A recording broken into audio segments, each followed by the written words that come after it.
para hakim terlapor secara bersama-sama terbukti melakukan pelanggaran terhadap kode etik dan perilaku hakim konstitusi, menjatuhkan sanksi teguran lisan secara kolektif, memutuskan hakim terlapor terbukti melakukan pelanggaran berat, menjatuhkan sanksi pemberhentian dari jabatan Ketua Mahkamah Konstitusi kepada hakim terlapor. Kami mengapresiasi putusan MK yang telah menyatakan Bapak Anwar Usman bersalah dan melanggar etika profesi.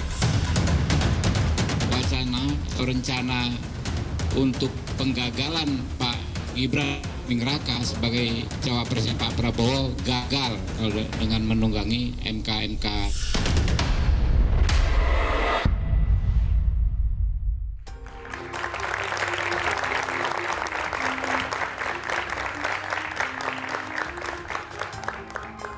Majelis Kehormatan Mahkamah Konstitusi menyatakan Ketua MK Anwar Usman melakukan pelanggaran berat kode etik terkait putusan batas usia calon presiden dan calon wakil presiden.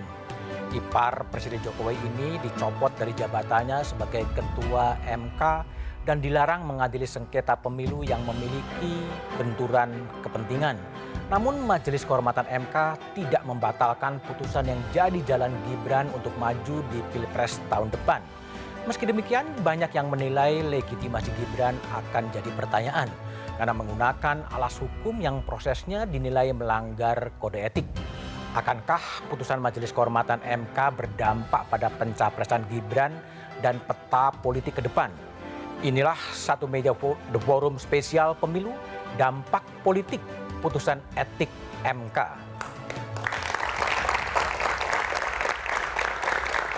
Memutuskan, menyatakan hakim terlapor terbukti melakukan pelanggaran berat terhadap kode etik dan perilaku hakim konstitusi, menjatuhkan sanksi pemberhentian dari jabatan Ketua Mahkamah Konstitusi kepada hakim terlapor. Dasar saya memberikan pendapat berbeda, yaitu pemberhentian tidak dengan hormat kepada hakim terlapor sebagai hakim konstitusi inkaso Anwar Usman karena hakim terlapor terbukti melakukan pelanggaran berat. Anwar Usman dicopot dari jabatannya sebagai Ketua MK oleh Majelis Kehormatan MK pasca mengeluarkan putusan kontroversial yang memuluskan jalan keponakannya Gibran Rakabuming Raka menjadi kontestan Pilpres.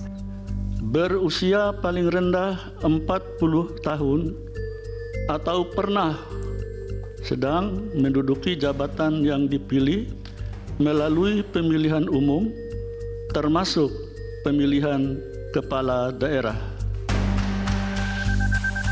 Putusan Ketua MK Anwar Usman ini kemudian memicu kritik keras dari sejumlah kalangan. Total ada 21 aduan yang dilaporkan berbagai pihak hingga akhirnya Majelis Kehormatan MK dibentuk untuk menangani masalah ini. Ini pelanggaran yang mustahil untuk ditolerir. Kenapa mustahil ditolerir? Karena kerusakannya itu sangat banyak. Tidak boleh Mahkamah Konstitusi itu kemudian kehilangan independensinya, kehilangan wibawanya, kehormatannya, keluhurannya, sehingga kemudian yang terjadi justru menginjak-injak konstitusi. 9 hakim konstitusi sudah diperiksa. Putusan sanksi bagi Anwar Usman dan kawan-kawan juga sudah dijatuhkan. Tetapi tetap saja putusan Majelis Kehormatan MK tak bisa mengubah putusan kontroversial yang sudah diketok palu Anwar Usman. Nah, MK tidak bisa lebih jauh memutuskan mengenai bagaimana status perkara dari suatu perkara yang ditemukan pelanggaran etik. Tidak bisa lebih jauh dari sanksi etik kepada hakim teradu. Harkat, derajat, martabat saya sebagai hakim karir selama hampir 40 tahun dilumatkan oleh sebuah fitnah yang amat keji dan kejam. Tetapi saya tidak pernah berkecil hati dan pantang mundur.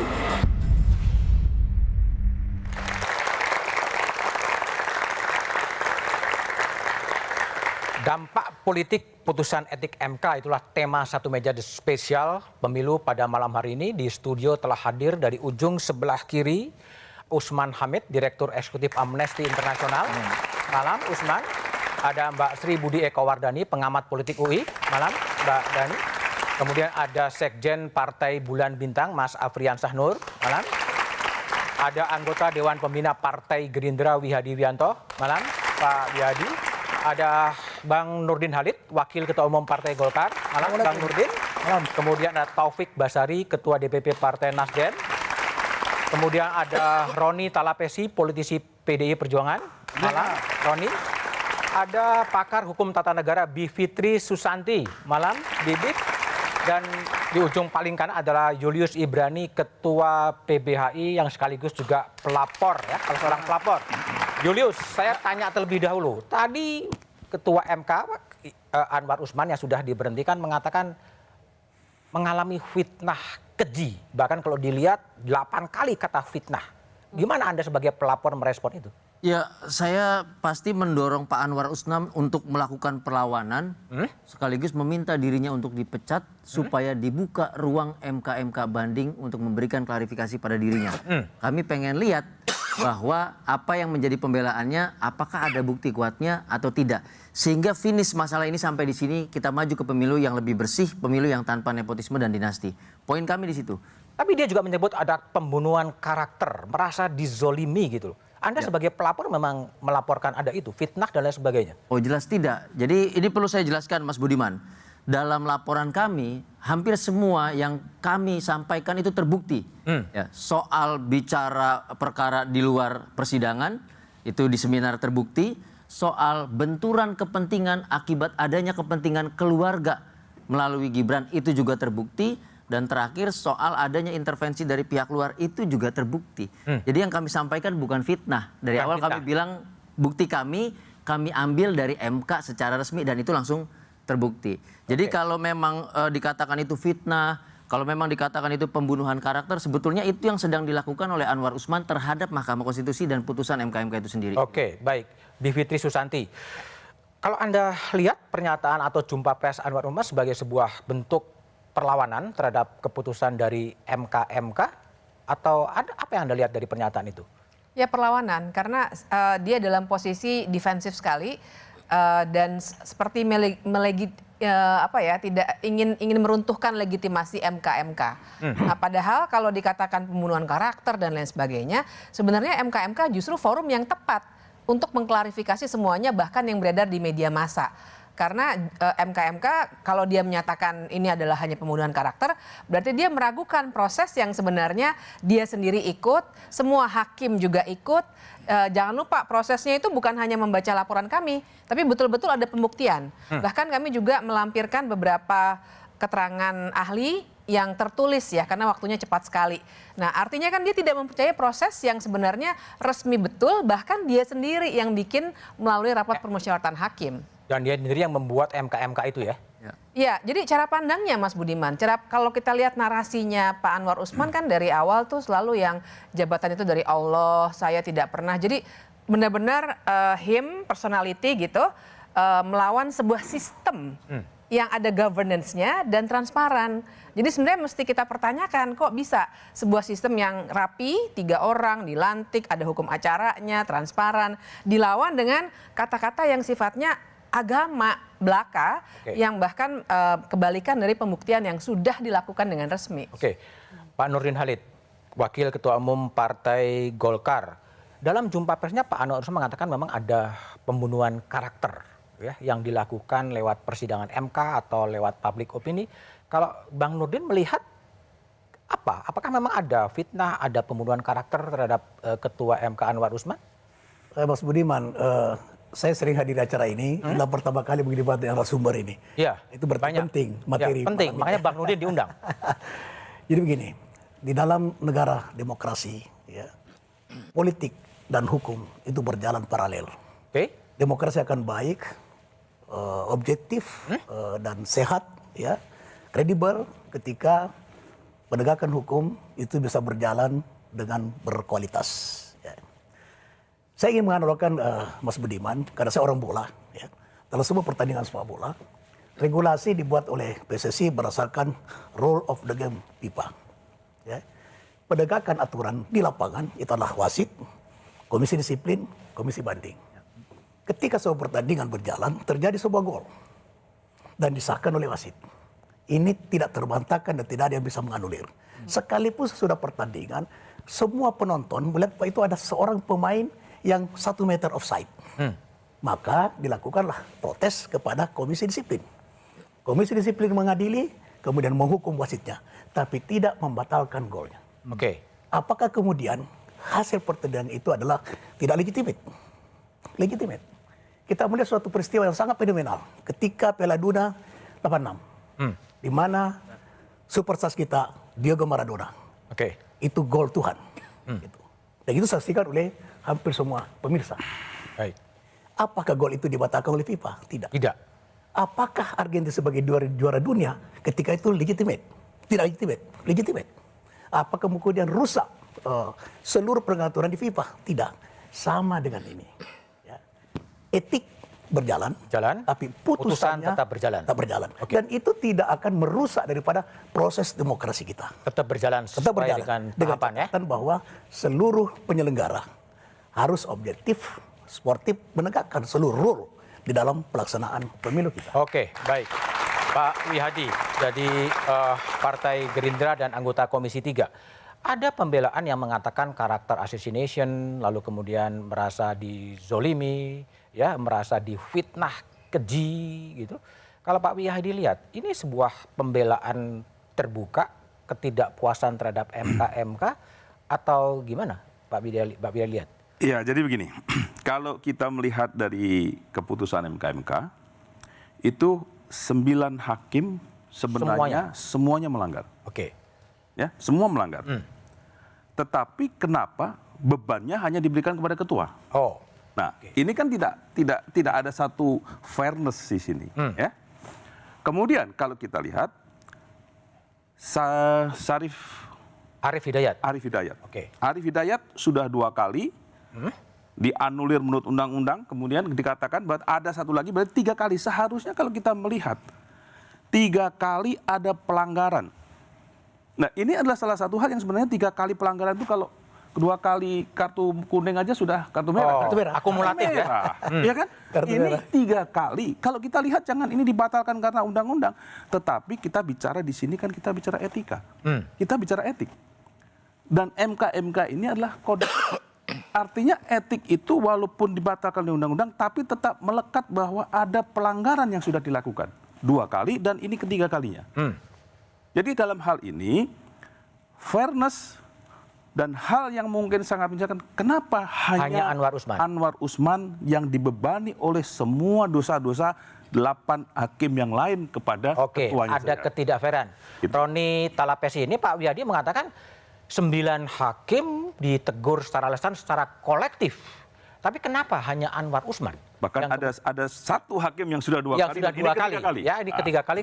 Kenapa? Anda gimana lihat itu? Kami PDI Perjuangan menghormati atas putusan yang sudah ada. Tapi kami mau mengajak seluruh masyarakat melihat lebih jauh bahwa ini adalah kepentingan bangsa. Kita bicara soal konstitusi.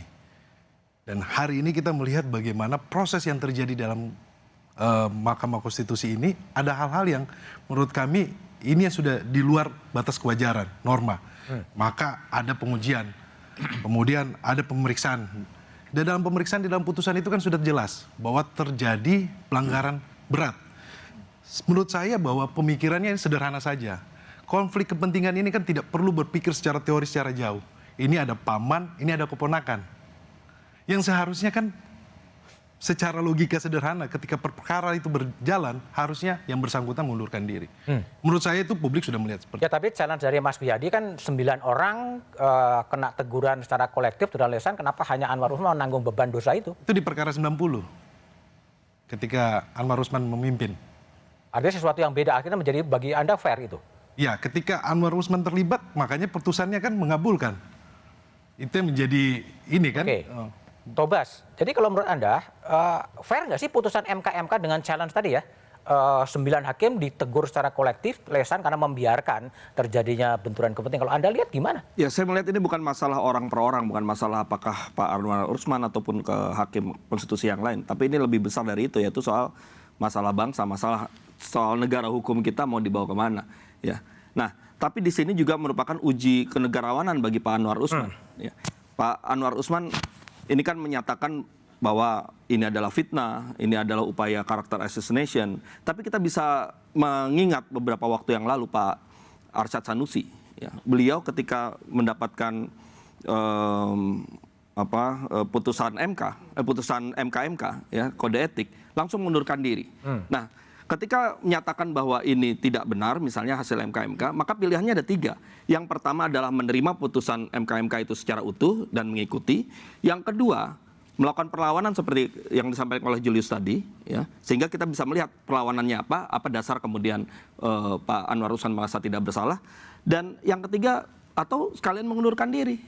Nah, jadi ini uji kenegarawanan yang kita juga... Yang mengundurkan diri siapa semuanya atau Anwar Usman aja? Ya, karena di sini konteksnya Pak Anwar Usman yang menyatakan... Tapi kan 9 lain juga kena kode etik. Nah, tapi gini, yang lain pun juga... Menurut saya juga ini satu kesedihan bagi kita semua, ya. Saat ini semua hakim konstitusi kena kode etik. Ya. Ini kita ingin menjaga Mahkamah Konstitusi ini tetap tegak berdiri, berwibawa, bermartabat. Nah, oleh karena itu yang paling penting sebenarnya, ya, bagaimana kemudian kita sama-sama menjaga ini semua. Ya, jangan sampai kemudian ada pihak-pihak yang berusaha untuk memanfaatkan Mahkamah Konstitusi ini untuk kepentingan-kepentingan politik, untuk kepentingan-kepentingan tertentu, dan ini yang merusak. Ini yang merusak negara hukum. Nah, oleh karena itulah maka ya harus sama-sama kita lawan. Jangan sampai ada upaya-upaya ke depan lagi yang bisa melakukan ini. Dan ini adalah pelajaran yang sangat berharga. Ya, MK sudah memutuskan ini, memberikan sanksi etik kepada seluruh hakim konstitusi yang terberat untuk Pak Anwar Usman. Dan ini harus kita terima, ya, sebagai satu pelajaran ke depan. Setelah itu kita melanjutkan langkah-langkah ke depan. Oke, baik. Bang Afrian Sahnur, Sekjen Partai Bulan Bintang, tadi kalau Tobas dan Roni ada kepentingan bangsa, konstitusi yang penting. Tapi Bang Wiyadi mengatakan bahwa kenapa hanya Anwar Usman yang seakan-akan menjadi korban, padahal kesalahannya kan kesalahan kolektif. Apakah Anda juga punya perasaan yang sama bahwa Anwar Usman merasa dikorbankan? Ya, saya melihat begini, putusan MK sudah diputuskan secara transparan, terbuka, dan semua disaksikan oleh publik, ya, melalui sosial media, TV, dan segala macam. Nah, setelah keputusan ini didapat, tetap ada sanksi yang diberikan terhadap ke-9 hakim MK tadi. Nah, salah satunya adalah Pak Anwar Usman. Beliau kebetulan ketua sidang dan juga masih kerabatnya daripada Pak Gibran, ya. Karena memang undang-undang ini digugat bukan khususnya untuk Mas Gibran saja sebenarnya, tapi untuk bangsa yang lebih besar. Artinya untuk kepentingan bangsa yang lebih besar. Kebetulan saja ada kaitannya dengan Mas Gibran yang kita calonkan menjadi calon wakil presiden. Ini kita harus fair.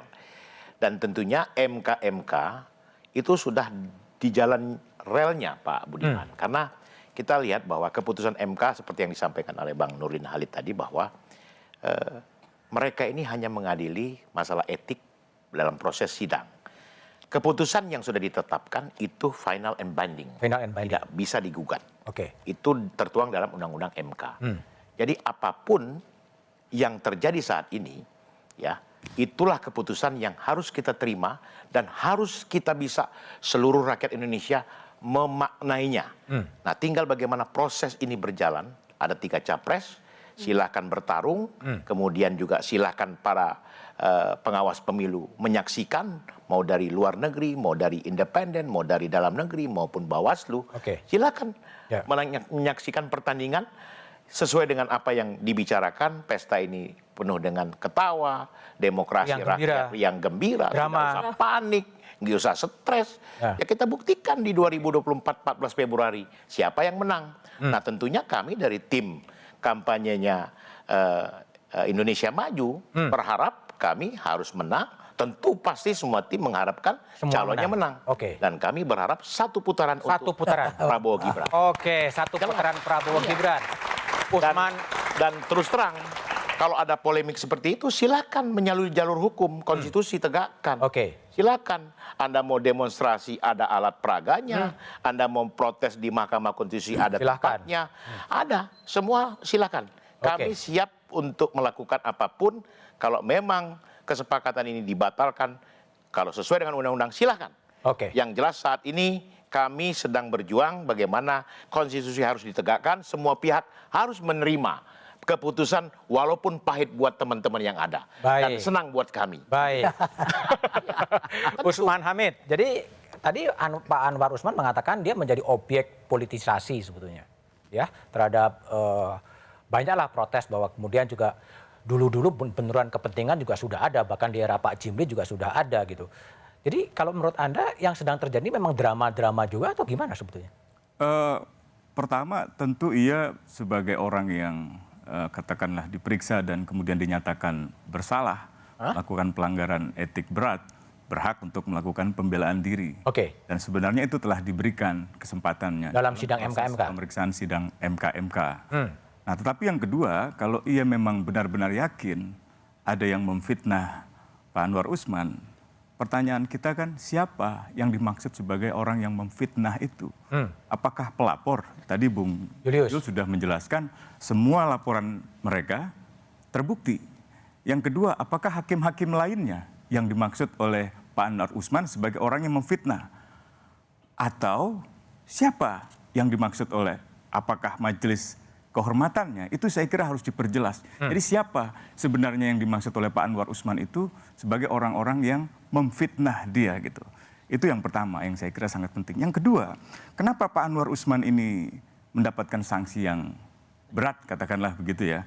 Kalau kita lihat pemeriksaannya, termasuk keterangan-keterangan para ahli dan juga amar putusannya, itu memang jelas karena Pak Anwar Usman bukan saja ikut terlibat di dalam rapat permusyawaratan para hakim, di mana ia memiliki konflik kepentingan, tapi ia aktif di dalam mempengaruhi putusan hakim yang lain-lainnya. Tapi itu tidak terbukti itu Pak Usman. Kalau bukan, itu terbukti. Dalam keterangan-keterangan para ahli. Salah satunya adalah Profesor Franz Magnus. Tapi hakim MK itu menyatakan tidak terbukti. Itu kalau kita dengar semua ya, bahwa mempengaruhi hakim lain itu tidak terbukti. Intervensi. Membuka intervensi konflik itu kepentingan terbukti. itu sebenarnya ya, tapi ada mempengaruhi itu tidak. Ada. Bukan intervensi. Oke, silakan Usman. Ini sebenarnya masih debatable ya. Saya kira ini ke depan pekerjaan rumahnya Mahkamah Konstitusi. Membenahi kode etik termasuk bagaimana perilaku hakim dalam mempengaruhi satu dengan lainnya. Itu saya kira harus dibenahi. Nah, yang ketiga yang saya ingin sampaikan juga sebenarnya dalam kasus ini adalah Pak Anwar Usman kalau sebenarnya membaca baik-baik TAP MPR tentang etika kehidupan berbangsa, maka kalau seorang pejabat tinggi, pejabat penyelenggara negara sudah diindikasikan melakukan perbuatan yang tidak patut, itu harus mengundurkan diri. Harus mengundurkan diri. Jadi bukan hanya TAP MPR tentang penyelenggaraan negara yang bersih dari korupsi, kolusi, dan nepotisme, tetapi juga TAP MPR tentang etika kehidupan berbangsa gitu. Ini yang saya kira perlu untuk kita tegaskan. Supaya apa? Supaya ke depan hakim-hakim di dalam Mahkamah Konstitusi ini tidak lagi diragukan independensinya, imparsialitasnya. Bagaimanapun juga setelah Februari, setelah ada penghitungan hasil pencoblosan, akan ada mungkin pertentangan antara para pihak gitu ya. Seperti yang terjadi pada 2014 dan 2019. Bahkan 2014 media juga ikut terbelah misalnya gitu. Nah, ini yang harus diantisipasi. Kalau Pak Anwar Usman masih ada di sana, ia akan menjadi penghalang bagi imparsialitas, bagi keluhuran martabat hakim gitu. Itulah sebabnya kenapa kami semua menyarankan, mendesak kepada Pak Anwar Usman untuk mengundurkan diri. Mengundurkan diri. Oke, baik. Mbak Sri Eko Wardani, kalau Mbak Bedani melihat dari sisi politik, apakah betul yang terjadi adalah seperti yang dikatakan dan dijumpakan oleh Pak Anwar Usman bahwa dia terkena politisasi atau menjadi korban dari drama di MK, tapi analisanya setelah jeda berikut ini.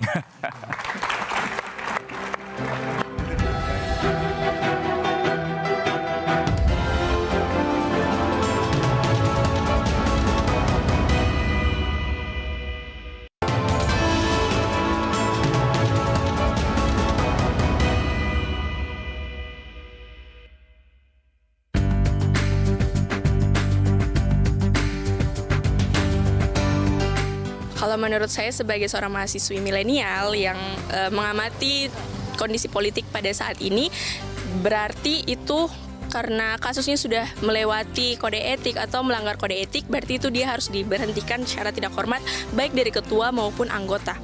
Menurut saya sih keputusan MK sudah cukup tepat ya, karena untuk menjaga netralitas menjelang pemilu 2004 nanti. Kalau masih ada beberapa pertimbangan, apabila kinerjanya masih bagus, walaupun beliau melanggar kode etik, beliau masih bisa menjadi anggota tapi harus dalam pengawasan. Hasil putusan MK kan sudah keluar, jadi apapun keputusannya Bapak Anwar Usman itu sudah melanggar kode etik MK. Kalau menurut saya itu hak daripada MK untuk menentukan. Tahu kalau itu tidak melok-melok, tidak pernah melok berita olehnya, nak diberhenti ke pecak mano. Kurang tahu ya, karena sibuk. Sebaiknya dia diberhentikan dari jabatannya karena kita ketahui bersama bahwa apa yang telah dilakukan Anwar Usman itu telah melanggar kode etik yang berlaku di MK itu sendiri. Nah, apa yang telah dilakukan oleh Anwar Usman itu sendiri dapat mencoreng nama baik dari institusi MK itu sendiri. Itulah pandangan warga soal putusan MK. Mbak Dani, ada kan komentar warga tuh ya nggak ikut-ikutan lah, terserah lah. Tapi kalau aspek politik dari putusan ini menurut Mbak Dani seperti apa? Anwar memang korban politisasi atau korban dari drama di MK itu sendiri? Iya, kalau saya sih melihatnya perlawanan dalam tanda kutip Pak Anwar itu karena beban benturan kepentingan yang dia punya. Jadi karena dia ada beban benturan kepentingan, sudah 40 tahun jadi hakim, kenapa di ujungnya seperti ini, ada masalah yang dihadapi terkait dengan konflik kepentingan yang itu terbuka dalam sidang MK. Terutama terkait dengan dampak dari, bukan dampak ya, artinya hasil dari benturan itu adalah putusan 90 yang memberikan jalan bagi pasangan calon tertentu untuk terbentuk dan mendaftar. Jadi kan ada persepsi publik yang kemudian dilihat loh ini memang sengaja jalannya ke situ gitu. Karena kenapa nggak di awal aja dibentuknya gitu kan, kenapa harus nunggu putusan ini gitu, dan 3 hari sebelum akhirnya pendaftaran gitu. Jadi satu kalau saya melihatnya itu ya, jadi ada beban benturan kepentingan, kemudian beliau mengatakan di depan publik saya udah 40 tahun ini saya punya artinya dengan profesionalitas dan kinerja seperti itu kok bisa dibenturkan, difitnah dan sebagainya gitu. Tapi ada fitnahnya. Iya, tapi kan tadi hal seperti itu. Ya, tapi mungkin yang ingin saya sampaikan juga adalah poin yang belum clear dari hasil MK dari hasil pembacaan putusan itu adalah intervensi dari siapa? Intervensi dari siapa? Intervensi dari siapa? Karena kalau intervensi apakah memang tidak bisa dibuka oleh hakim MK dalam proses pengambilan data begitu ya ini, atau memang intervensinya dari kekuasaan negara yang kalau itu memang terbuka bisa pintu masuk bagi hak data pendapat DPR mungkin ya, gimana itu? Karena kan memang ini isunya kan siapa sih yang berani mengintervensi sebuah proses di dalam pengambilan keputusan lembaga negara seperti Mahkamah Konstitusi. Oke. Siapa? Mas Budiman. Ya sebentar. Itu memang menarik dari Mbak Dani mengatakan bahwa ada intervensi kekuasaan, tapi tidak terlalu jelas sebetulnya siapa yang melakukan intervensi. Ini ada mantan Hakim Konstitusi 2003-2008 Maurar Siaan yang juga pernah menyebut ada shame culture dan dikaitkan bahwa posisi Anwar Usman adalah sebagai paman dari Gibran. Kita coba dengar pandangan dari Hakim Konstitusi Maurar Siaan. Kenapa tidak diberhentikan dari jabatan saja? Karena ada kewenangan itu. Tetapi ini adalah sesuatu yang dikatakan upaya maksimal yang tidak menghambat nanti. Karena sorry to say ya, Pak Anwar ibaratnya presiden yang mengeluarkan putusan pemberhentian nanti adalah presiden kan. Oleh karena itu barangkali ini akan efektif. Kalau di kultur di mana ada shame culture, tidak usah saya terjemahkan shame culture ya, semua orang akan mundur kalau keadaan seperti ini. Oke, saya juga telah tergabung dengan Hakim MK 2015-2020 I Dewa Gede Palguna melalui sambungan Zoom karena Beli Gede sedang berada di Denpasar. Ya. Pak Dewa Palguna, jadi betul ini memang ada kaitan posisi Pak Anwar Usman sebagai paman dari Gibran atau punya hubungan kerabat dengan Pak Jokowi? Ya kalau itu, terima kasih Mas Budiman. Kalau itu kan sudah menjadi fakta yang tidak bisa dibantah. Ya.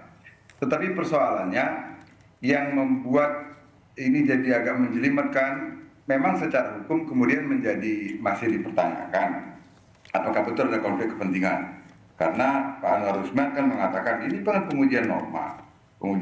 Lagi pula pemohonnya juga bukan Gibran, walaupun disebut-sebut dalam permohonan itu. pada batas itu saya setuju. Tetapi persoalannya begini, ini juga pernah saya sampaikan beberapa kali.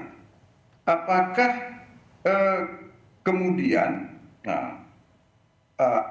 alasan legal formal demikian cukup untuk dalam tanda petik mengamankan seseorang tetap mengadili suatu perkara yang sudah menimbulkan keriuhan di publik dan kemudian tetap menyidangkannya walaupun dengan tuduhan-tuduhan ada konflik kepentingan yang secara hukum sebenarnya memang masih debatable. Kita mesti bertolak soal ini dari Sabta Karsa Utama. Ada di situ prinsip independensi. Prinsip independensi poin yang terakhir kira-kira mengatakan begini, bahwa hakim itu harus menunjukkan sikap independen. Dan itu harus terlihat kepada publik, kira-kira begitu ya. Nah, artinya manakala soal independensi ini menjadi persoalan dan itu dikait-kaitkan dengan kedudukan seorang hakim konstitusi, nah kebetulan sekarang Pak Anwar Usman sebagai ketua atau hakim yang lain misalnya. Nah, maka pada saat itu hakim itu bisa mengambil sikap demi menghilangkan keraguan publik terhadap independensi mahkamah, khususnya terhadap diri saya pribadi, maka sebaiknya saya tidak ikut mengadili persoalan ini. Dan itu pernah dicontohkan oleh Hakim Konstitusi Saldi Isra, yaitu tatkala yang bersangkutan dulu memberikan keterangan sebagai ahli sebelum menjadi Hakim Konstitusi, dan kemudian ada perkara yang berkaitan dengan keterangan ketika dia berikan sebagai ahli itu. Pada waktu itu Hakim Saldi Isra sudah menjadi hakim. Nah, dia dengan sadar mengatakan di dalam rapat permusyawaratan hakim bahwa saya tidak akan ikut mengadili perkara ini karena dulu saya pernah memberikan keterangan. Padahal kalau secara hukum kan tidak ada urusan itu sebenarnya. Tetapi itu jalan yang diambil. Dan itu juga kemudian disebutkan dalam putusan bahwa Hakim Konstitusi Saldi Isra tidak ikut memeriksa dan memutus perkara ini. Apa poin yang mau saya sampaikan?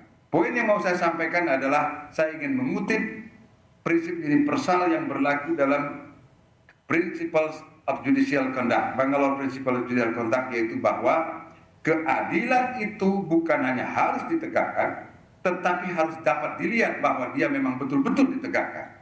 Itu Mas Budiman. Pak Palguna, jadi kalau posisi tadi Pak Muhammad Arsian mengatakan ada same culture, faktanya kan 9 hakim konstitusi juga kena teguran. Apakah berarti mereka juga tidak memahami ada same culture yang sebenarnya dipegang oleh hakim-hakim konstitusi? Nah, kalau itu lagi-lagi saya ingin mengatakan, saya ingin beberapa hari ini mungkin saya sudah 3 kali mengutip ucapan dari Immanuel Kant ya. Kalau kesalahan hukum, kata Immanuel Kant, itu kan bisa kita ukur karena ada pelanggaran, ada aturan yang menyatakannya begitu, atau dia nyata-nyata melanggar hak orang lain. Tapi kalau kesalahan etik, pertanyaannya adalah apakah yang bersangkutan merasa melanggar etik atau tidak? Itu yang menjadi persoalan kita kan? Kan sudah dinyatakan kepada orangnya sendiri gitu. Kan sudah ada vonis dari MK bahwa 9 secara kolektif melanggar etik. Ya, nah itu dia masalahnya sekarang. Apakah kemudian, tapi kan ini ada gradasinya, Mas Bima. Sebenarnya ya kalau di negara-negara yang tadi disebut sebagai same culture itu, di mana pelanggaran etik itu bahkan secara akibat itu dianggap jauh lebih tinggi daripada pelanggaran hukum ya, sehingga orang memilih mundur. Nah, tetapi kan persoalannya kita di Indonesia ini ya seperti ditulis oleh beberapa penulis, itulah yang menyebabkan tugas hukum jadi berat. Kenapa? Karena orang melanggar etik itu masih mengatakan bahwa secara hukum kan saya tidak salah. Ini kan jadi persoalan pada kita. Oke. Budaya etik maupun budaya hukum kita ya harus kita akui bahwa ya kita masih pada tahap itulah seperti yang kita lihat sekarang ini, tahapan yang mau kita sebut. Apakah masih tahap berkembang juga ataukah justru masih rendah? Oke, baik Pak Dewa Palguna. Bung Julius, ini juga ada, nanti saya akan tanyakan pada Abiyadi, tapi pada Anda dulu. Ya. Ada tudingan bahwa ada yang ingin menunggangi MK itu untuk menjegal Gibran Rakabuming Raka sebagai bakal calon wakil presiden dari Prabowo Subianto. Jelas itu satu statement yang insinuatif dan syarat dengan kepentingan politik gitu. Kami sebagai pelapor, kami hanya bicara berdasarkan bukti dan data. Jadi saya katakan kalau ternyata laporan PBHI tidak terbukti, silakan dia bilang itu insinuasi. Kalau tidak diputuskan bersalah, silakan bilang bahwa itu fitnah dan segala macam. Faktanya hari ini Mas Budiman itu semua terbukti. Termasuk tadi saya ingin menjelaskan, meskipun tidak dijelaskan lebih lanjut intervensi yang dimaksud apa, tapi MK merujuk pada satu majalah yang membuka informasi dalam ruang RPH. Nah, itu dikatakan bahwa ada lobby-lobby dari Anwar Usman terhadap seluruh hakim-hakim yang lain untuk mempengaruhi satu, agar putusannya dikabulkan. Yang kedua, meyakinkan bahwa putusan ini tidak dimanfaatkan oleh Gibran Rakabuming Raka. Nah, kalau yang dimaksud oleh putusan MK adalah demikian, berarti fakta-fakta yang kami sampaikan itu diakui. Tadi makanya saya katakan begini, Anwar Usman selaku yang dilaporkan dan kemudian diberi sanksi lewat putusan MK ini juga harus diberi ruang untuk melakukan pembelaan meskipun sudah ada di MK kemarin. Gitu. Kalau tidak puas, tidak terima, dia punya bukti lain, ajukan MK banding, tapi dengan syarat dia harus dipecat dulu. Gitu. Kami mendukung itu, silakan, tapi ajukan dulu dia dipecat, lalu dorong MK banding untuk dia membuka ruang pembelaan. Termasuk semua yang dia sebutkan itu fitnah, semua yang disebutkan tidak terbukti dan segala macamnya. Agar apa? Agar final sampai di situ, berhenti keributan ini semua. Kita lanjut ke pemilu. Jadi Pak Wihadi, kalau kita merefer kepada jumpa persnya Kim kan memang ada pihak yang kemudian menunggangi MK untuk menjegal atau menggagalkan Mas Gibran sebagai bakal calon wakil presiden. Siapa sih yang dimaksud sebetulnya? Ya, sebenarnya begini. Kalau kita melihat daripada awal tuntutan, ini adalah etik. Ya, aduan. Ini etik. Etik dalam hal ini adalah sudah disidang di kode etik. Ya. Kemudian kalau kita lihat putusan yang dilakukan oleh hakim pada saat itu tidak bisa dibatalkan karena memang itu adalah final dan mengikat.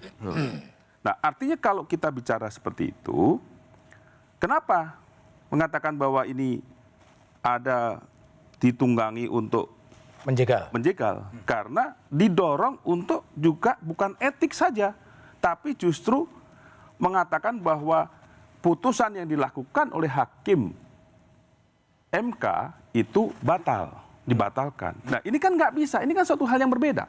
Ya? Kalau kita bicara etik, ini hakimnya. Tapi saya juga merefer tadi apa yang didakwakan oleh Pak Dewa Palguna.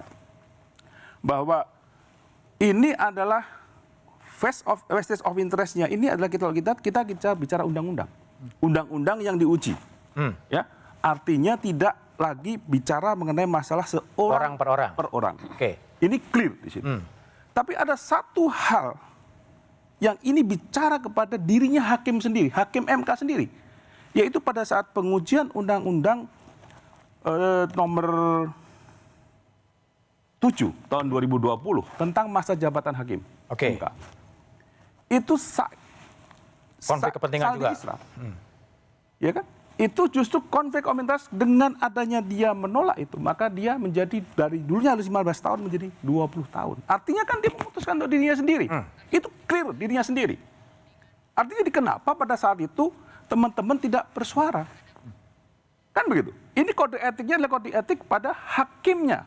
Ini mengenai masalah masanya. Kan ini suatu hal seperti itu. Itu benar-benar kode etik.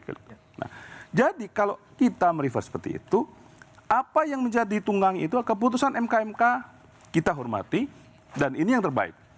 Untuk kita keluar dari kegaduhan ini, kita masuk kepada fase untuk ke pemilu yang sedang berjalan, yang akan berjalan. Ya, jadi ini satu-satu sudah kita akhiri di sini. Kita bicara konsultasi ke depan, kita adu program ke depan. Ya, nggak banyak drama. Siapa rakyat, tidak perlu drama-drama lagi. Sudah diputuskan dan ini sudah sah menurut. Bentar, Bi Fitri. Ini memang ada suara-suara termasuk dari jumpa persnya Koalisi Indonesia Maju bahwa ini memang ada upaya untuk dari putusan etik kemudian masuk kepada putusan hukum untuk menggagalkan Mas Gibran sebagai bakal calon wakil presiden. Anda mendapatkan juga indikasi ke arah sana? Saya kira ini karena kacamata kita beda ya.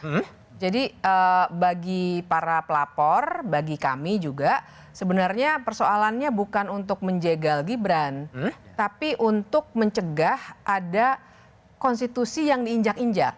Karena kita harus melihat konteksnya dulu. Jadi jangan dibawa ke mana-mana dulu nih. Konteksnya adalah ada suatu pertarungan politik, aturan mainnya udah jelas semua. Terus ada satu orang yang merasa bahwa ada satu aturan main yang menghalangi saya nih.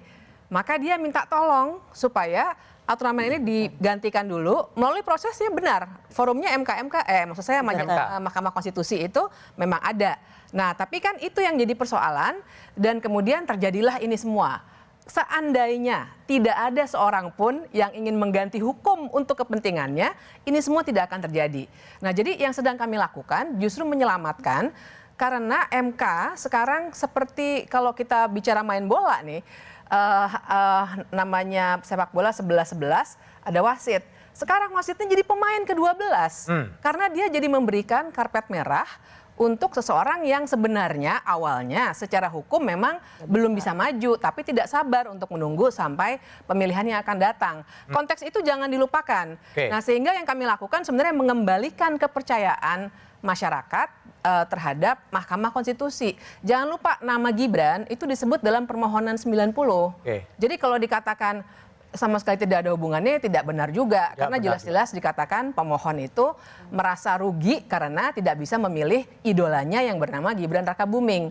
Jadi keterkaitan itu sangat-sangat jelas, sudah tidak bisa diperdebatkan lagi. Oke, Bang Nurdin Halid, tadi kan juga sama-sama pakai analogi sepak bola kan? Ya. Jadi kan sekarang kemudian pemainnya menjadi dari 11-11 menjadi 12-10 lah. Karena kemudian wasitnya jadi ikut pemain gitu loh. Tapi memang ada kaitannya juga penjegalan Gibran itu melalui pelaporan kode etik itu?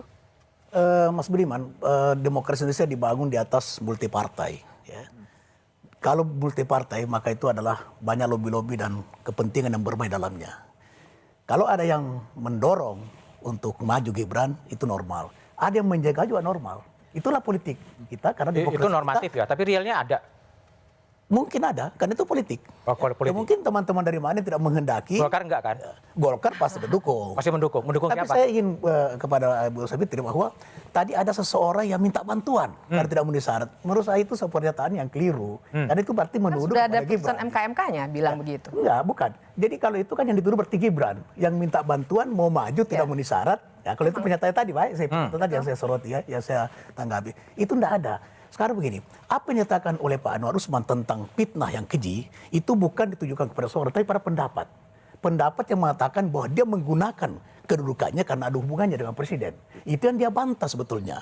Saya tidak menggunakan jabatan saya dengan konflik kepentingan untuk mendukung daripada Gibran karena dia adalah kemanakan. Itu yang dimaksud. Karena dalam mengambil keputusan dia menggunakan nuraninya. Sementara orang berpendapat dia tidak menggunakan nuraninya. Hakim itu harus mengambil keputusan dengan nurani. Dan maksud yang kedua, bahwa ada peluang intervensi, belum intervensi. Tapi dari pernyataan Pak Nusa itu yang dikatakan oleh hakim MK bahwa membuka peluang. Tapi tidak ada bukti bahwa peluang itu dimanfaatkan. Sekarang pertanyaan, aja nggak masuk apakah gitu ya? Ada bukti Pak Jokowi menggunakan kekuasaannya mempengaruhi hakim? Satu, apakah Gibran membiayai lawyer untuk mendukung daripada gugatan diterima? Apakah dia bego? Apakah dia ada upaya untuk itu? Tidak ada bukti tentang itu. Nah sekarang koalisi Indonesia Maju tetap bertekad bahwa pasangan Gibran siapapun yang mengganggu putusan MK tidak bisa diganggu oleh siapapun. Tidak bisa diganggu-gugat. Dan satu putaran insya Allah. Satu putaran? Berapa persen? 51%. 51, oh sama 51 ya. Jadi 100 dong. Oke, Roni, jadi kan ini menarik ya. Apakah kemudian posisi Anwar Usman kan memang tadi konflik of interest, tapi ada upaya penjegalan dan PDIP juga kritis terhadap putusan dari satu lagi lebih dahulu. Tapi jawaban Roni setelah jeda berikut ini.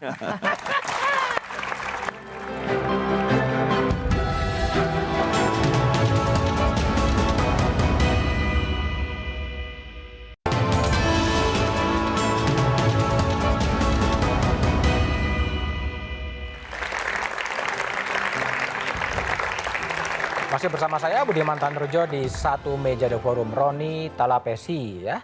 Cukup kritis PDIP terhadap putusan Mahkamah Konstitusi dan ada narasi bahwa penjegalan.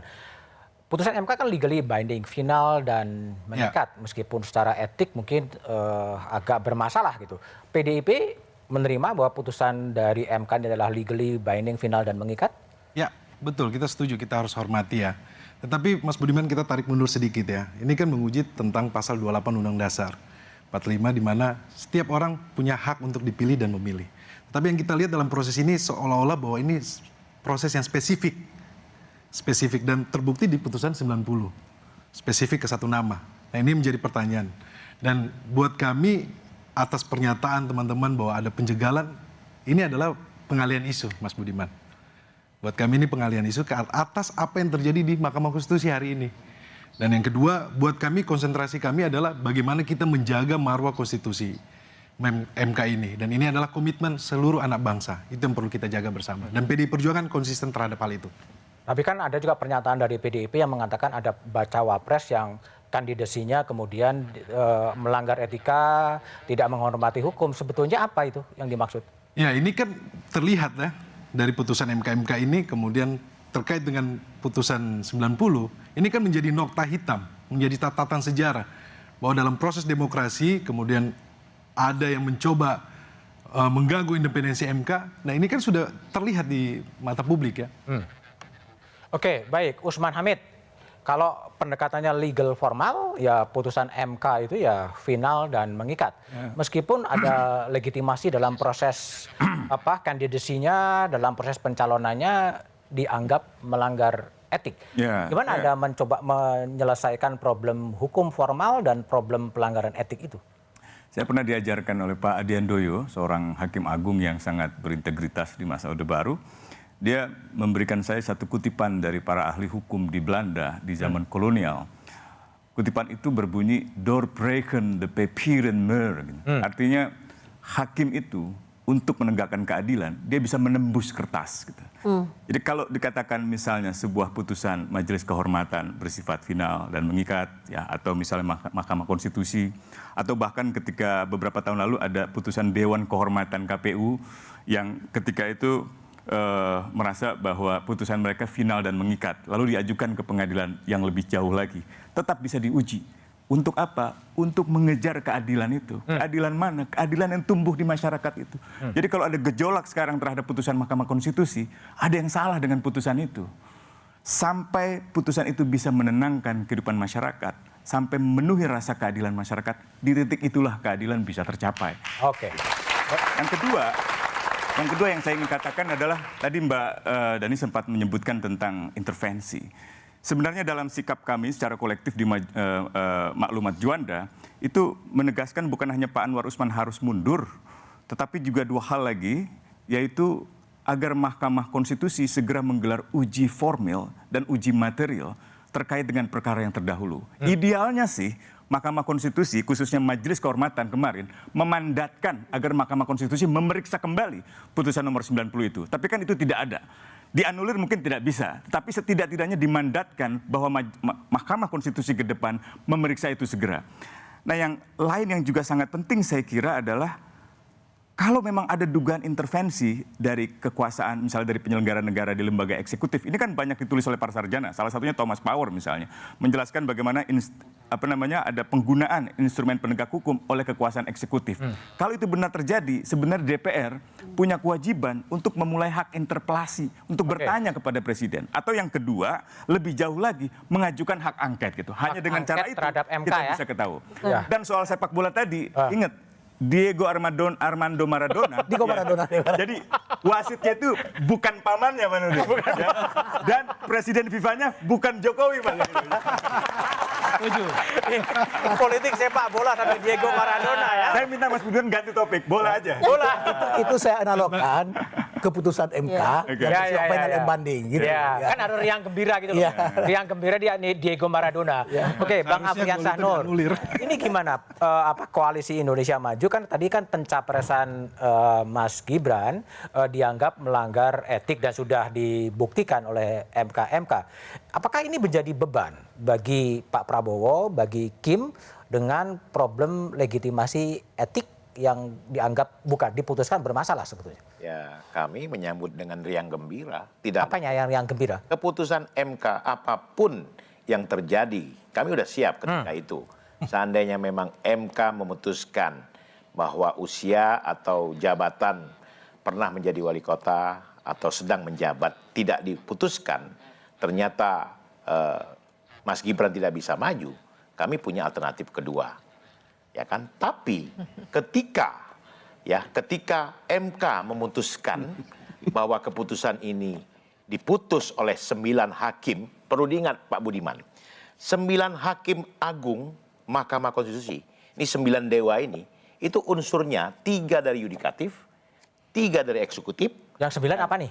9 hakim MK ini kan terdiri 9 dewa ini. Dewa? Ya. Dewa melanggar etik tapi ya? Iya, pokoknya 9-9-nya terlepas udah keputusan MK tadi.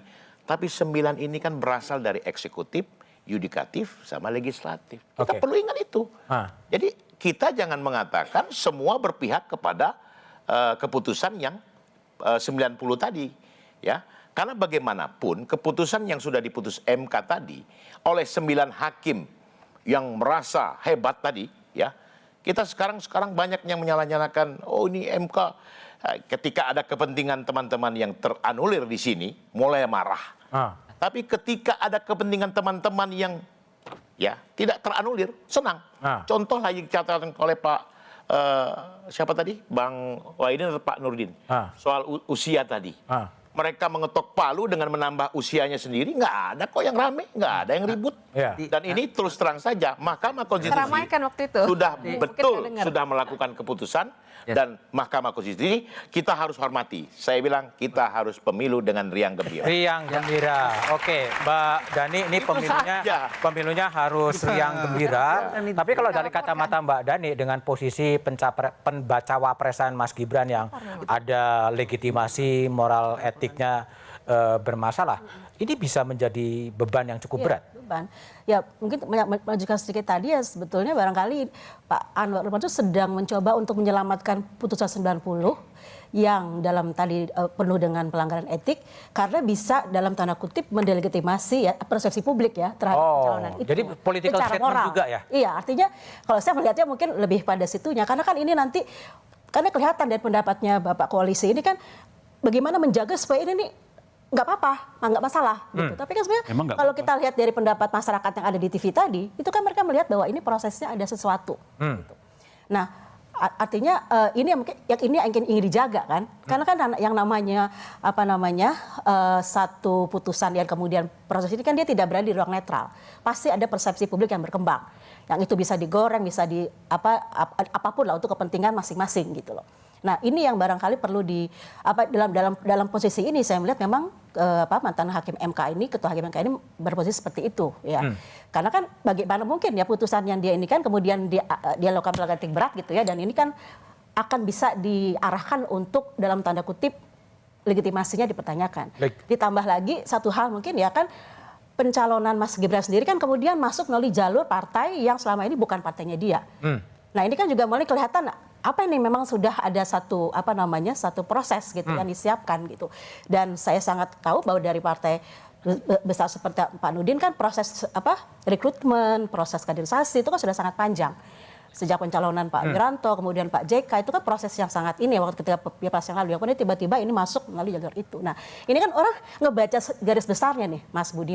Jadi itu yang mungkin harus dilihat ya. Bi Fitri, ini kan legal formal menurut beberapa tafsir itu case close lah, selesai lah, bahwa sah. Tetapi ada problem legitimasi moral maupun legitimasi etis. Bagaimana Anda lihat ini menggabungkan problem etis dan problem formal? Apakah memang ketika mencalonkan memang ada problem yang menjadi beban bagi pasangan Pak Prabowo dan Gibran? Ya memang tentu saja ini akan menjadi beban dalam dua hal. Yang pertama sebenarnya dengan posisi, jadi kita memang harus tekankan betul, makanya kami mengapresiasi putusan MK pada titik di mana dinyatakan dengan jelas memang ada pelanggaran etik yang berat oleh Anwar Usman. Nah di titik itu saja sebenarnya secara legal itu bisa saja dipermasalahkan di kemudian hari. Apalagi kalau seandainya Mahkamah Konstitusinya, dan ini yang kita dorong, progresif betul sehingga mereka dengan cepat memproses permohonan-permohonan baru mengenai menguji kembali pasal 169 huruf Q Undang-Undang Pemilu ini yang sudah diubah dengan putusan 90. Itu memang bisa diuji kembali. Kalau itu terjadi dalam waktu 1 minggu ini misalnya, maka sebenarnya petanya itu akan bisa langsung berubah. Karena artinya salah satu cawapres tidak lagi eligible, sehingga satu pasang ini bisa gugur, tidak ditetapkan. Makanya pertandingan udah jalan kan? Makanya, tapi kan namanya legal Putusan ya. itu bisa berlaku surut nggak? Tidak bisa. Sekiranya Maksud saya begini, kalau kan saya orang hukum nih, Ya, ada banyak hal yang bisa dipersoalkan secara legal. Misalnya aja KPU kemarin menerima pasangan-pasangan yang sudah masuk saja, sudah ada yang gugat perbuatan melawan hukum sekian triliun, 2 lagi gugatannya. Artinya ada excess baggage yang kita nggak bisa cegah, karena semua orang bisa aja mengajukan. Tapi yang kedua juga problem legitimasi politik, karena publik kita kan banyak sekali yang nalarnya juga sehat. Dan sudah bisa melihat secara kasat mata, seperti kata Mbak Dani tadi, orang tuh akan melihatnya dengan helikopter view. Ini ada apa nih? Ini ada yang cuma berapa hari bisa jadi dicalonkan dari Golkar, kemudian di sininya ada sebuah hukum yang diubah melalui cara-cara yang sangat tidak lazim. Bukankah kreatif itu? Bahkan putusan 90-nya sudah kami eksaminasi, itu ngaconya luar biasa. Sudah kami eksaminasi secara akademik. Tobas, kalau Tobas lihat, apakah memang menurut pandangan Anda, meskipun Anda dari Koalisi Perubahan, apakah ini menjadi menguntungkan dari Amin dengan adanya beban legitimasi atau seperti apa? Tapi jawaban Tobas setelah jeda berikut ini.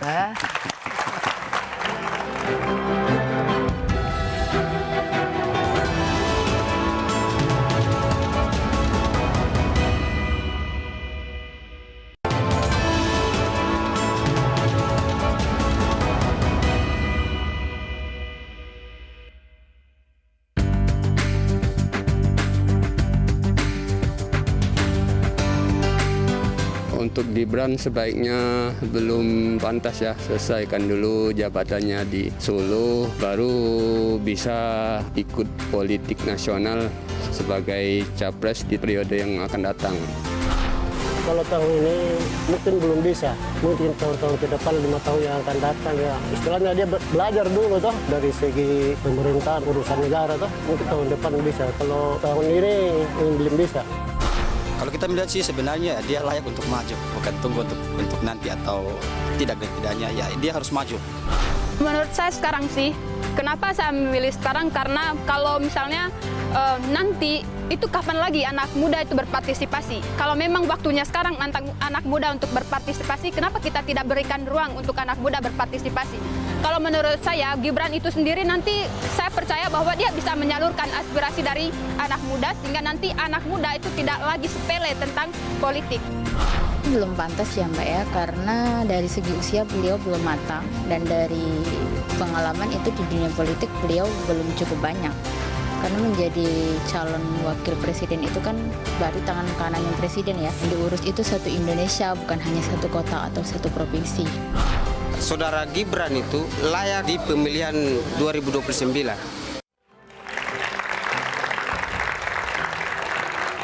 Ya, itulah suara akar rumput soal apakah Gibran akan maju di 2024, 2029.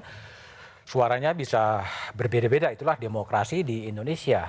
Taufik Basari, Kim, Koalisi Perubahan dengan posisi legitimasi Mas Gibran secara hukum selesai, nggak ada masalah, secara etis mungkin akan bisa problem.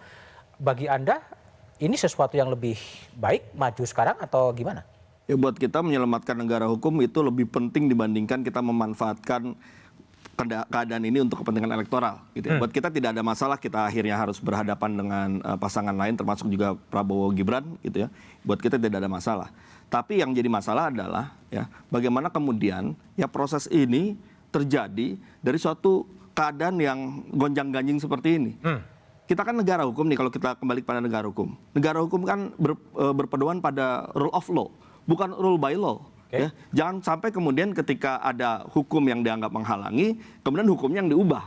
Ya. Padahal kita harus mengikuti hukum itu yang pertama. Yang kedua, putusan MK ini masih menyisakan satu pertanyaan yang besar yang menurut saya tetap harus kita selesaikan, yaitu soal siapa yang mengintervensi. Siapa yang mengintervensi? Ini dalam putusan dinyatakan terbukti ada intervensi. Nah, kan kita tidak membuka mau peluang intervensi. Membuka peluang intervensi. Ya, tapi kan kemudian tetap menjadi pertanyaan siapa yang melakukan intervensi, bagaimana caranya, dan termasuk yang paling penting bagaimana kita mencegah ke depan tidak ada intervensi yang serupa seperti itu terjadi.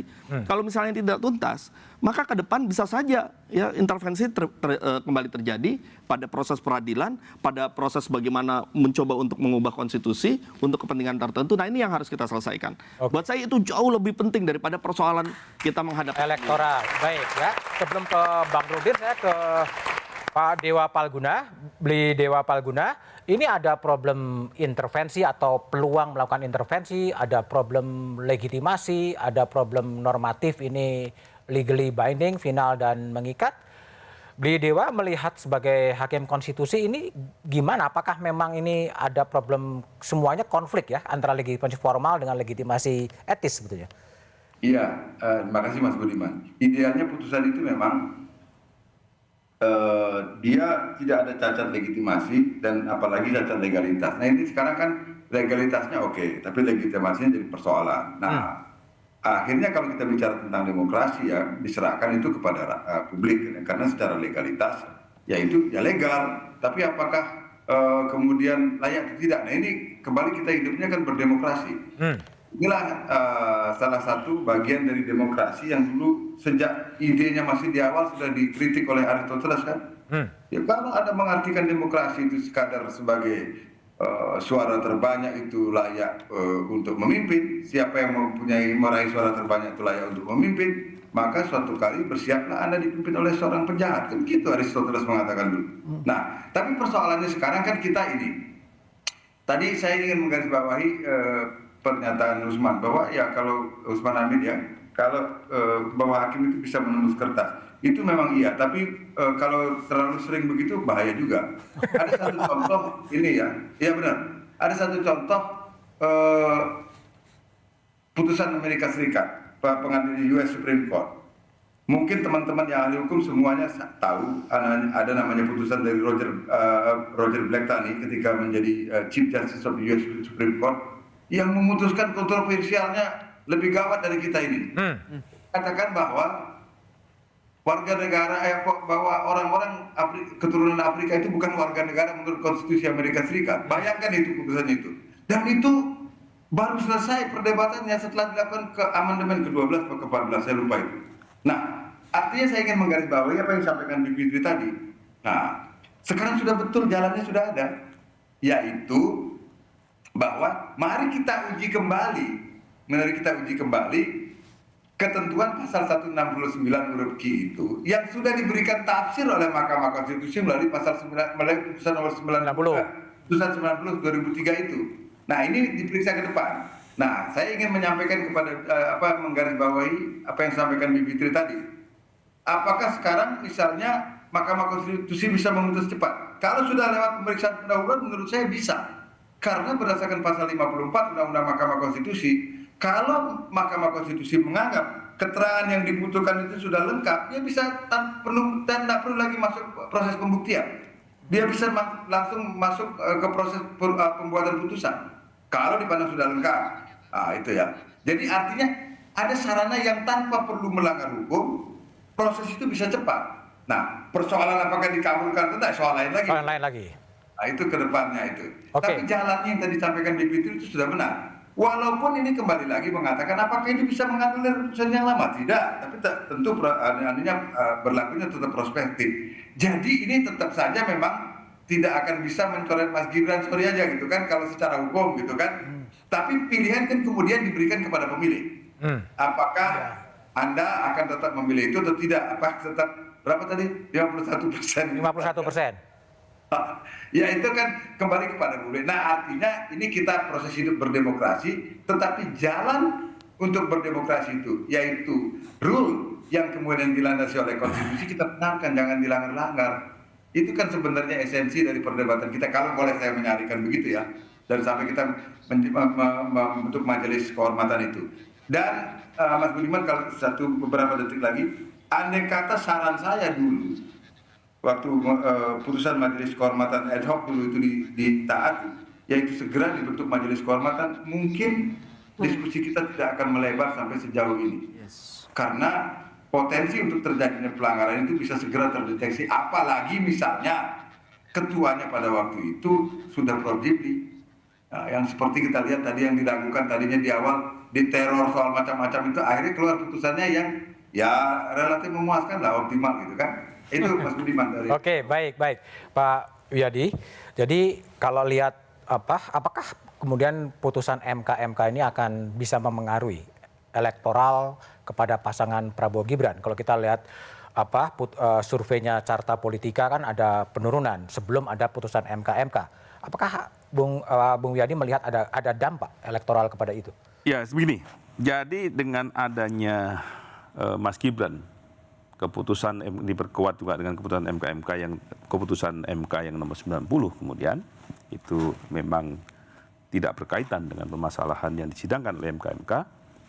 Artinya di sini undang-undang pemilu yang sekarang dengan memperbolehkan Mas Gibran untuk maju sebagai wakil presiden itu adalah merupakan keterbukaan terhadap generasi muda. Artinya generasi muda bisa berperan dalam pemerintahan dan ini terbuka. Artinya generasi muda mempunyai kesempatan. Jadi ini adalah membuka ruang kepada generasi muda. Yang dimana selama ini generasi muda itu dianggap adalah generasi yang masih bocah ingusan, saya katakan. Bocil, gitu kan. Tetapi ketika kita melihat bahwa Mas Gibran ini sudah menjadi wali kota, artinya dalam pemerintahan dan sudah saya kira berpengalaman, walaupun tidak ada pengalaman itu tidak bisa dilihat dari usia. Ya, tetapi di sini adalah keterbukaan daripada generasi muda untuk bisa berkarya kepada bangsa ini. Nah itu, sehingga saya percaya bahwa di sini elektibilitas daripada Mas Gibran tidak akan turun dalam hal ini. Karena saya kira bahwa ini merupakan suatu kesempatan yang terbaik generasi muda untuk memilih wakilnya, untuk memberikan kontribusi kepada negara lebih besar lagi di sini.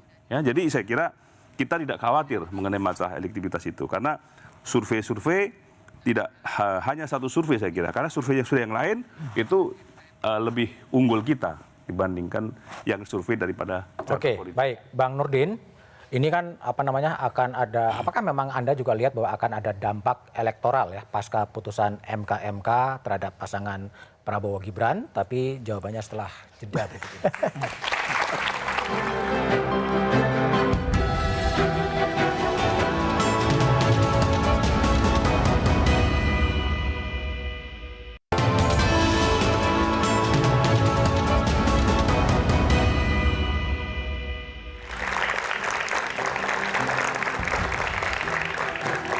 Oke, masih bersama saya Budiman Tanurjo di satu meja The Forum, Bang Nurdin Halid. Bagaimana Anda mengantisipasi potensi atau peluang atau spekulasi bahwa putusan MK ini bisa berdampak pada elektoralnya Prabowo Gibran? Mas Budiman, dari pihak kompetitor pasti ada upaya untuk mengaitkan antara keputusan MK dengan pencalonan Gibran. Tetapi saya yakin itu tidak signifikan untuk mendowngrade daripada elektabilitas pasangan Prabowo Gibran. Kenapa? Karena kita menyongsong tahun emas 2004, Indonesia emas 2045. Butuh anak muda. Kita melakukan bonus demografi. Seperti kita pahami bahwa kurang lebih 60% angkatan kerja kita usia muda. Maka kehadiran Gibran dalam kontestasi Pilpres ini itu adalah menciptakan spirit baru, semangat baru, dan bisa mensugesti daripada seluruh anak muda bahwa mereka punya peluang untuk memimpin di negara ini. Oleh karena itu maka saya sangat yakin bahwa upaya daripada para kompetitor untuk menurunkan atau mendowngrade daripada elektabilitas pasangan ini itu salah sudah diantisipasi taktik dan strategi dan 51% oleh TKN dari 51 Julius Ibrani. Jadi Anda lihat gimana? Anda kan sering menguji materi dan melaporkan hakim-hakim konstitusi. Ini gimana ke depan Mahkamah Konstitusi betul-betul sebagai the guardian of constitution dengan sistem rekrutmen atau apapun juga yang terjadi? Ya, dari saya kasih contoh konkret. Tadi kalau Bung Usman contoh teori, saya kasih contoh konkret. Presiden Joko Widodo pernah menggunakan dalil etik dan moral publik dalam menerbitkan SKPP terhadap penghentian penyidikan terhadap Novel Baswedan dan Bambang Wijojanto. Tujuannya agar kepentingan umum itu diakomodasi, tidak terjadi keributan, lembaga negara terpercaya. Nah, kalau ini tidak dibuka ruang publik untuk mengevaluasi siapa yang berkepentingan, siapa yang enggak, lalu titik konflik kepentingannya masih ada di MK, saya pikir tadi etik dan moral tidak akan terjaga, kepercayaan terhadap lembaga akan tetap hancur juga. Termasuk yang kami sampaikan dalam kemarin proses pemeriksaan, kami pakai bukunya Prof. Jimli. Buku ini yang dirujuk dalam pembelaan kami dan Joko Widodo waktu itu menghentikan proses. Nah, kami berharap untuk menjaga Mahkamah Konstitusi, ya kan bisa juga lah Abang Ipar bisikin adik iparnya mundur. Sudah gaduh negara kita. Baik, Bi Fitri. Kita jaga. Gimana kalau ada solusi agar tidak terjadi dispute konstitusional ke depan, solusi dalam posisi sekarang? Ya, jadi memang saya mau tekankan lagi, tujuan kami bukan untuk jegal-menjegal. Kami ini kan dosen ya, jadi bayangkan bahwa kami harus mengajarkan kepada mahasiswa kami, MK ini the guardian of the constitution, sistem politik kita begitu ideal dan lain sebagainya, tiba-tiba berantakan semua di lapangan. Nah jadi dalam analisis politik saya di Kompas bulan lalu, sebenarnya saya sempat menulis bahwa misalnya ada salah satu yang saya kutip itu Tom Ginsberg dan Melton tahun 2014, dia pernah studi perbandingan di banyak negara. Dia bilang memang kecenderungannya menurut Tom Ginsberg itu yang namanya democratic backsliding dilakukannya dengan cara merusak rule of law. Jadi dia menemukan fenomena yang sama di banyak negara dan ini yang tengah terjadi di sini. Nah, solusinya menurut dia salah satunya untuk menjaga pengadilan konstitusional dimanapun di seluruh dunia, termasuk di Indonesia yang sudah terbukti sekarang, adalah dua hal. Pertama, menjaga supaya model rekrutmen hakim itu diperbaiki supaya lebih transparan dan mengedepankan kapabilitas. Jadi nggak cuma dianggap utusan DPR, utusan MA dan seterusnya. Yang kedua adalah sistem pengawasan. Nah ini yang sebenarnya kita nggak punya loh. Kosong ya? Kosong, karena MK-MK yang sekarang ini ad hoc. Dan dari 2021 sampai 2023 ini sebenarnya tidak ada sistem pengawasan di MK. Makanya Julius berapa kali mengadukan segala macam, nggak direspon karena MK-MK-nya nggak ada. Nggak ada. Bayangkan sebuah sistem yang seperti ini. Oke, baik. Pengadilan Roni Talapesi. tapi tanpa kontrol. Ya, pertama adalah siapa yang mengintervensi ini menjadi menarik dan saya menyuruhkan supaya ini diselidiki lebih lanjut. Apakah melalui politik? Siapa yang mau nyelidiki? Apakah melalui politik atau melalui hukum? DPR. Angket gitu. Ya itu kan kewenangan dari teman-teman kan, tapi saya menyuruhkan sebagai anak bangsa, ayo kita lihat apakah ada tangan-tangan yang coba mengintervensi dalam proses ini. Yang pertama. Yang kedua, kita ikut bangga bahwa ada anak muda yang ikut berkompetisi dalam Pilpres tahun ini. Tetapi yang masyarakat melihat saat ini adalah ada hal-hal yang melanggar norma, menabrak aturan. Ini yang menjadi tidak baik untuk kedepannya, Mas Budiman. Oke, baik. Tobas. Tadi perlu diselidiki dengan hak angket gitu. Anda jadi inisiator? Ya begini, kalau kita lihat komposisi politiknya kan kita bisa lihat ya, bagaimana yang di DPR partai-partainya itu berkumpul di mana saja. Jadi menurut saya secara politik agak sulit.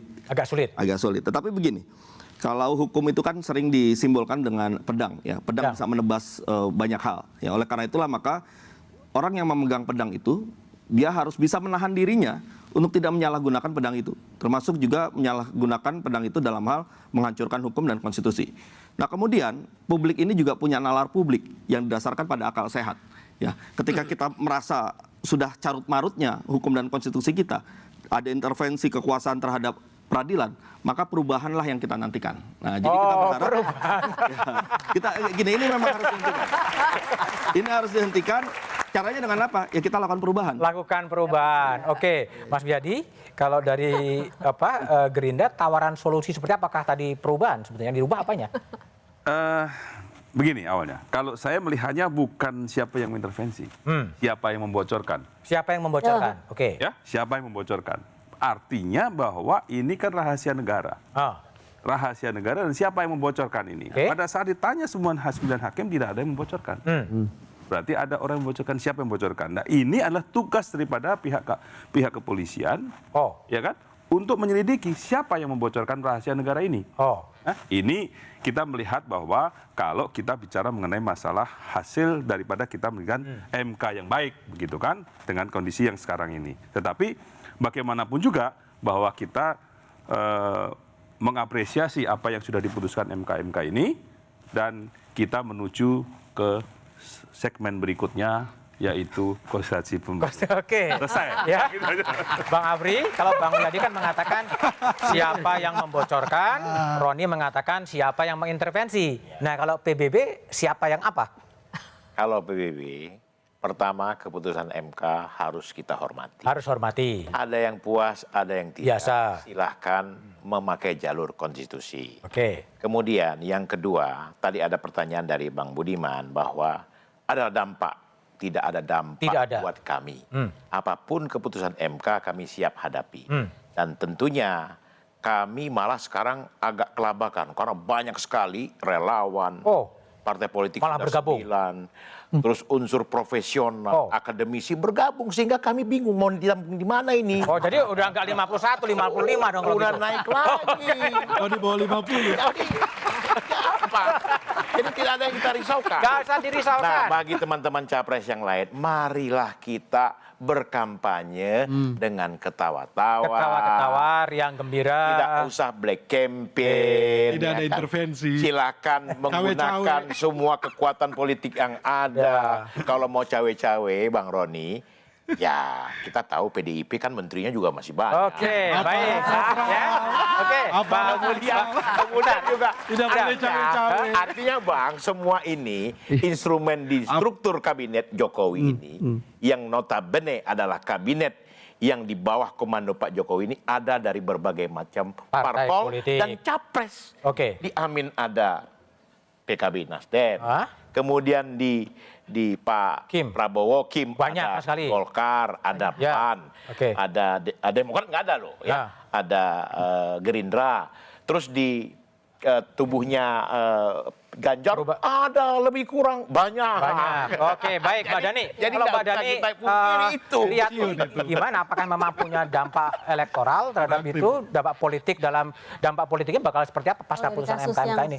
MK ini kalau saya melihat dampak elektoralnya ada tapi kecil. Kecil. Karena pemilih kritis kita kan ini mungkin akan dipikirkan oleh para pemilih kritis kita yang itu yang terpapar saja informasi seperti ini. Yang justru nanti yang bertarung kan di bawah. Di bawah. Karena gerakan 3 capres sekarang udah bergerak di bawah. Dan saya ingin menggarisbawahi bahwa ini yang bertarung ini anak presiden petahana. Satu yang bisa saja ya kita harus awasi kemungkinan intervensi kekuasaan, netralitas penyelenggara negara gitu ya, karena yang sekarang bersaing adalah satu orang anak presiden petahana yang dapat saja menggunakan presidential toolbox-nya.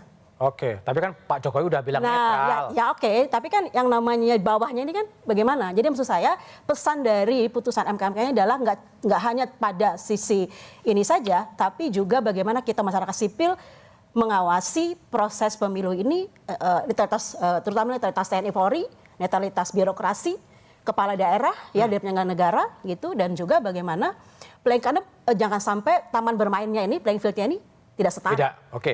Usman Hamid, jadi kalau Usman lihat ini gimana setelah karut-marut prahara pertama, prahara kedua di MK, sebaiknya desain ke depan MK ini jadi seperti apa, Mas?